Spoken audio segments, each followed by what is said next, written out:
मराठी अभिनेता किरण गायकवाड हा टीव्हीचा डेंजर देवमाणूस म्हणून घराघरात पोहोचला।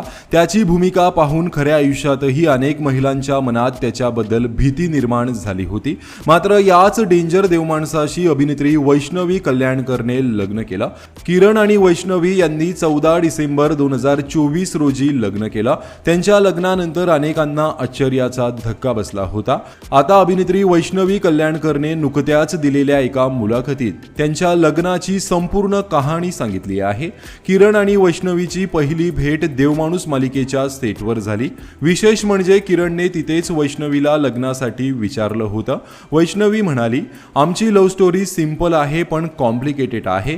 किरणने मला देवमाणसाच्या सेटवरच विचारलं होतं की लग्न करशील का, पण तेव्हा मी तयार नव्हते। मला काही गोष्टी समजून घ्यायच्या होत्या, त्यामुळे मी त्याच्याकडून थोडा वेळ घेतला।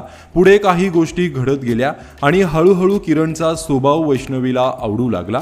त्याचं समजून घेणं आणि समंजसपणा तिला भावला। त्यानंतर तिने ही गोष्ट आपल्या आईवडिलांना सांगण्याचं ठरवलं।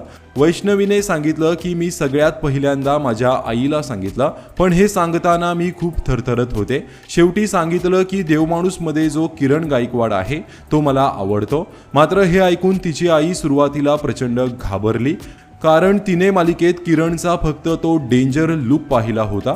मालिकेमध्ये तो महिलांवर अत्याचार करताना दिसत असल्यामुळे तिच्या मनातही त्याच्याबद्दल भीती होती। पण जेव्हा किरण हा वैष्णवीच्या घरी तिच्या आईवडिलांना भेटायला गेला तेव्हा तब्बल 2 तास त्यांच्यात गप्पा झाल्या।